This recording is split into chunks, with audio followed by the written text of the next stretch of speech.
Is it recording?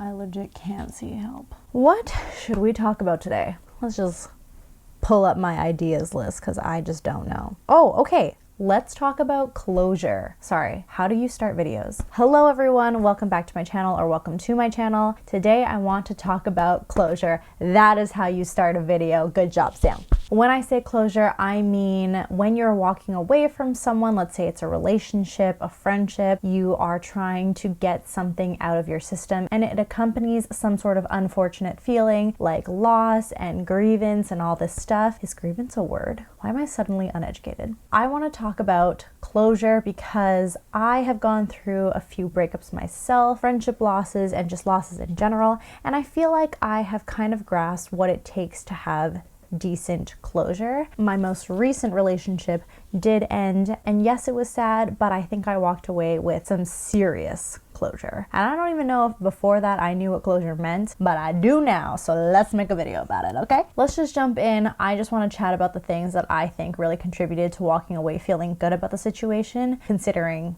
it was a shitty situation. You know what I mean? First things first, this really only applies to situations where you actually get the chance to meet with this person and talk about your feelings and share all the things that you've been holding inside. Because really, the reason that you would ever have a lack in closure is because you have all these things bottled up inside that you are thinking, that you never got to talk about with this person, you never got to share how you were feeling, and therefore this like ball of just like it's just stuck in there. You know what I mean? So I think the simplest way to achieve closure is to release that ball and then walk away. I hope those sound effects were helpful because not a lot of words were said in that last little 30 seconds. So if you find yourself in a situation where you don't actually get the opportunity or you feel too uncomfortable with actually sitting down with a person, then you will have to find a different way to achieve closure. And sometimes that just means that you'll have to wait it out and release it with time, or talk to a close friend or a family member and just release it that way. This particular video is related to if you have an opportunity to release that ball of stress and anxiety with the actual person that you are trying to achieve closure with. Yeah? Capiche? Great. I am a huge advocate for actually agreeing to talk to this person and have that tough conversation that ultimately will result in closure if done correctly. I think sometimes you get like uncomfortable. You're like, I don't really want to talk to this person. Like, I hate you, dude. But it's that feeling of anger and rage that causes the destruction that is the enemy of closure. So I highly recommend to put that feeling aside because God knows that shit will follow you for the rest of your life. Trust me, I got a story about that. So put your feelings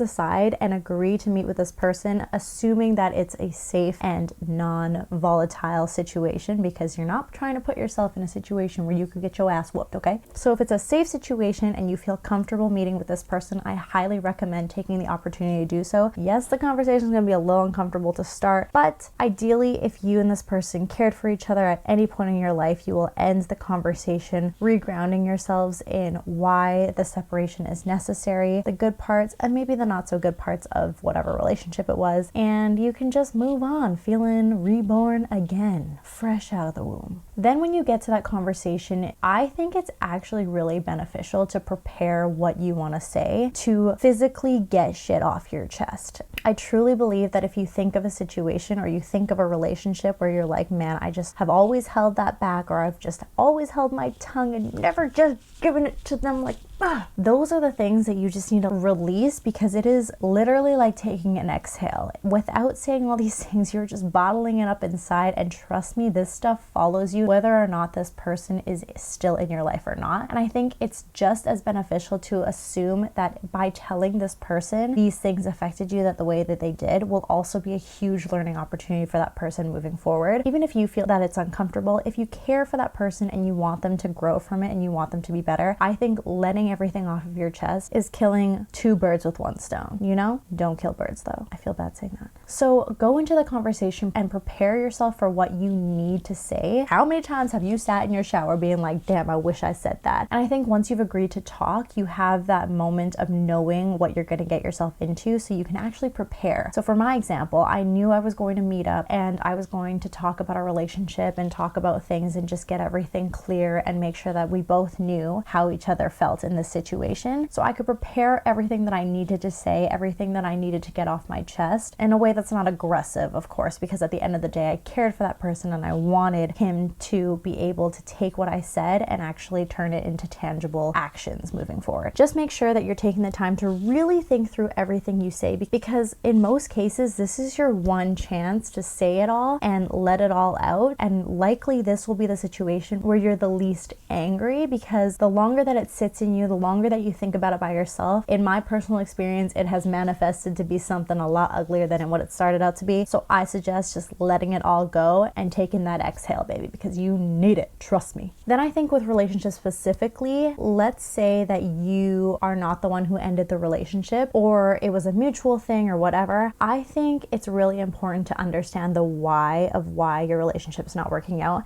And I know this seems obvious, because it's like, obviously, why would you not know why your relationship fails? But I think there are some cases where your partner will spring this on you and it's like, oh, like what happened? And you kind of know, but you kind of don't at the same time. Not knowing might contribute to this feeling of anxiety and just like eating you up inside, and relationship insecurity. So just understanding what actually made it so that you guys didn't click. I think once you understand that, it just is a lot more settling than leaving the conversation being like, I don't even know what happened. So don't be afraid to ask that person, in your opinion, what do you think actually went wrong? Or in your opinion, what would you have liked to see, or this or that? And it doesn't mean that you have to change or that you're not a good person. It just is feedback, you know, and feedback is a beautiful thing, and you don't get it often, especially from people that truly, truly care about you and who you care about. So take the opportunity to ask, hey, what went wrong? In my experience, I found that this closure talk and this conversation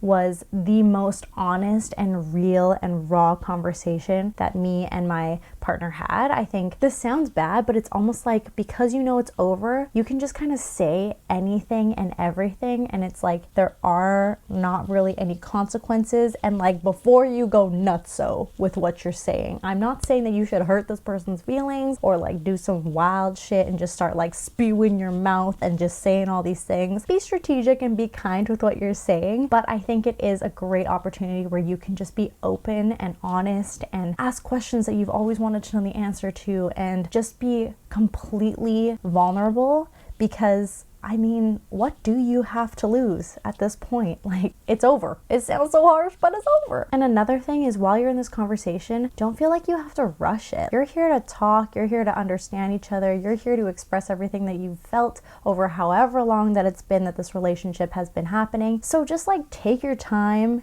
enjoy it, even though it's probably gonna start uncomfortable. Really have like a nice, last, deep conversation with this person. Get everything off your chest, and likely, in my experience, if you wait long enough and you actually get everything off your chest, you will likely end the conversation laughing. And it is a beautiful feeling when you are next to somebody who, I mean, admittedly, they were close to you, right? Like, these people were probably either your best friends at some point, or the closest person to you at some point, or your priority at some point. And if you can sit there and really appreciate that person for how much positivity they brought to your life, assuming that they weren't the worst person on this planet, I don't think that you would have got together with somebody who was just like an absolute shithole. But who knows? I don't know you. If you can genuinely appreciate that person for what they did for you and what they taught you and just their presence in your life, I think it pushes that anger aside, because man, that anger will take control. So don't let it. This is your final warning. And it'll just create this like beautiful space of honesty and authenticity, and you will end the conversation just like, man, I feel so much better. And maybe you'll even be laughing if you're anything like me. That's really all I had to say about closure. I really encourage you guys to jump at any opportunity that you can to unleash everything that you feel in any opportunity, but especially in places where you're saying goodbye to something or you're ending a relationship, friendship, etc. Hopefully this helped you. Let me know in the comments if you wanna, subscribe if you wanna. Maybe I'll see you in the next video if you wanna, and I will hopefully chat with you guys again soon. See ya.